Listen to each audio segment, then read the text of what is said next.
Hello everyone, আশা করি সবাই ভালো আছেন। তো এখানে দেখেন এই যে সায়া মাছ। তো আজকে হচ্ছে যে সায়া মাছগুলো আমি আপনাদেরকে রান্না করে দেখাবো কাঁঠালের বিচি দিয়ে। তো দেখতে থাকেন সম্পূর্ণ ভিডিওটি, আশা করি ভালো লাগবে। আর এদিকে আছে হচ্ছে যে ইসা মাছ। তো এই ইসা মাছগুলো হচ্ছে যে কীভাবে রান্না করি তাও দেখতে থাকেন, আশা করি খুব ভালো লাগবে।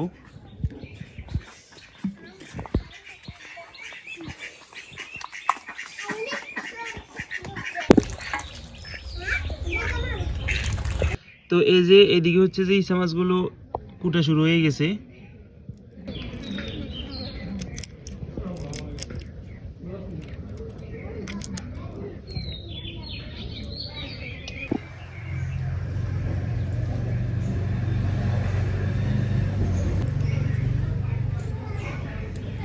তো এবার হচ্ছে যে সায়া মাছগুলো কুটে নিতেছি।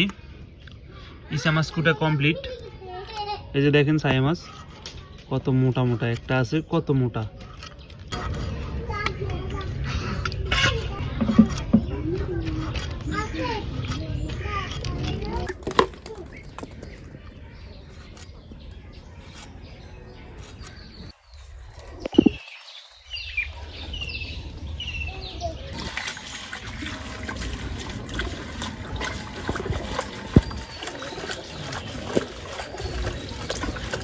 এগুলো হচ্ছে কাঁঠালের বিচি।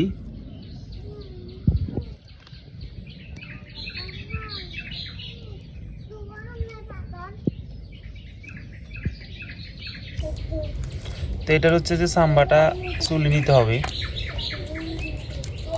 দেখেন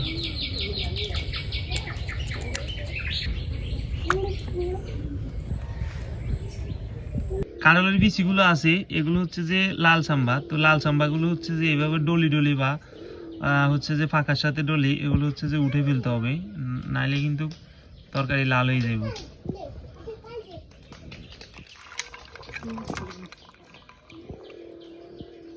তো সায়া মাছগুলো হচ্ছে যে কাঁঠালের বিচি দিয়ে রান্না করা যায় দুইভাবে। একটা হচ্ছে যে ভাজা করে, আর একটা হচ্ছে যে মানে সায়া মাছগুলো ভাজা করে, আর একটা হচ্ছে যে শতালনের মাধ্যমে আর কি। তো ভাজা করব না, এটা হচ্ছে যে শতালি রান্না করব। শতালি রান্না করলে হচ্ছে যে একটু ভালো লাগে, মাছগুলো কাঁচা কাঁচা থাকে। এদিকে হচ্ছে যে সায়া মাছের যে তেলগুলো আছে এগুলো হচ্ছে যে কষানোর সাথে দিয়ে দিব।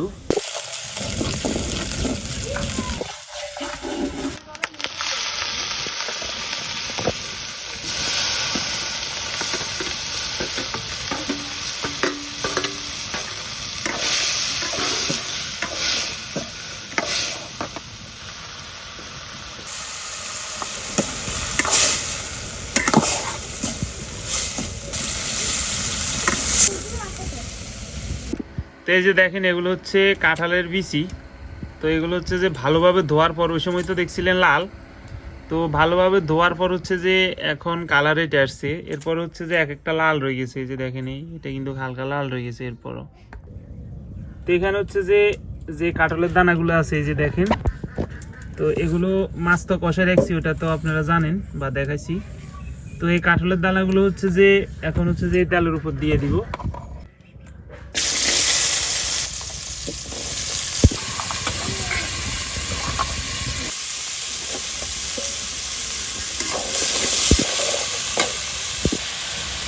লবণ দিয়ে দিচ্ছি, হলুদের গুঁড়া,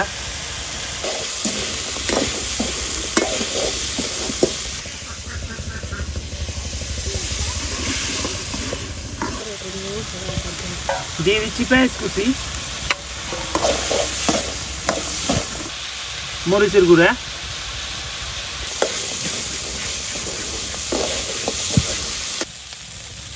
দিয়ে দিচ্ছি জল।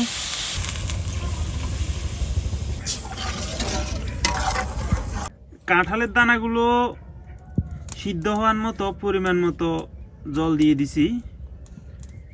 তা এখন হচ্ছে যে সিদ্ধ হওয়ার অপেক্ষা আর কি। তো এগুলো হচ্ছে পটল। তো পটল দিয়ে হচ্ছে যে ইচা মাছ দিয়ে রান্না হইব।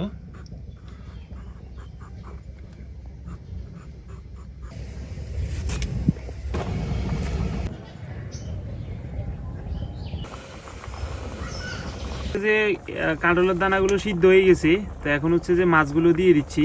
দেন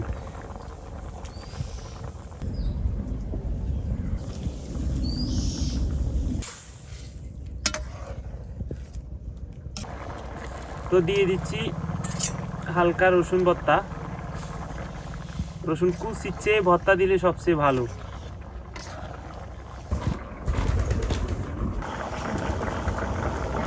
দেখেন বন্ধুরা, তরকারিগুলো হয়ে গেছে, হালকা পাতলা ঝোল রাখছি।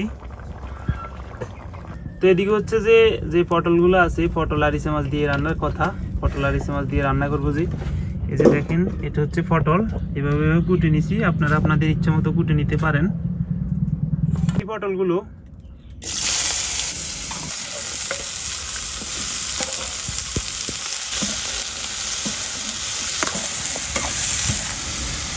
দিয়ে দিছি লবণ, হলুদের গুঁড়া,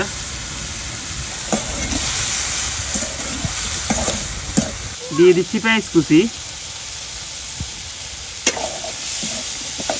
রসুন কুচি, দিয়ে দিচ্ছি মরিচের গুঁড়া,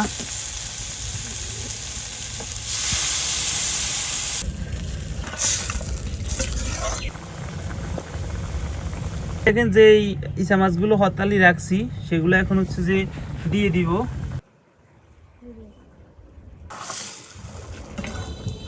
তো দিয়ে দিলাম।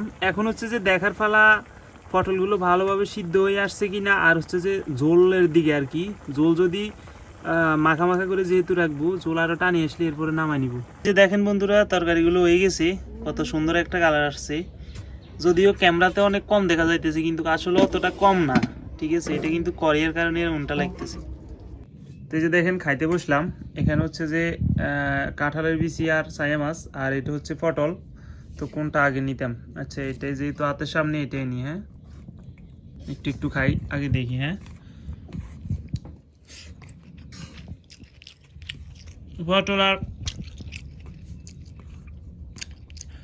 পটল আর ইচা মাছ, এটার আসলে কোনো বাধ্যবাধকতা নাই। এটা এমনিতে ইচা মাছ এমন একটা মাছ, এটা হচ্ছে যে আপনার সব কিছুর সাথে মিলবে। আপনি বেগুন বলেন, তারপরে মানে দুনিয়াতে যত তরকারি আছে, ইচা মাছ সবার সাথে মিলবো। একটু একটা মিশুক বান্ধব আর কি। আর পটলগুলো খুব সুন্দরভাবে সিদ্ধ হয়ে গেছে। পটল আর ইচা মাছ দিয়ে কিছু খাইলাম।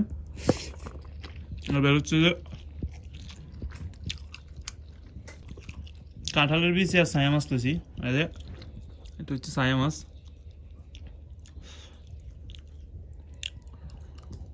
দেখা যাক কেমন হয়েছে। আশা করি ভালো হইব। কাঁঠালের বিচিও কিন্তু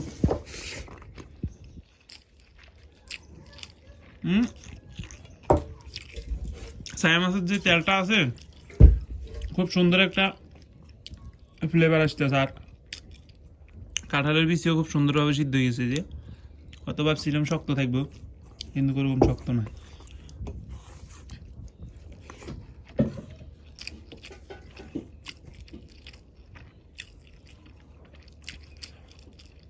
আজকের তরকারিটা খুব ভালো হয়েছে, খেতেও খুব ভালো লাগতেছে।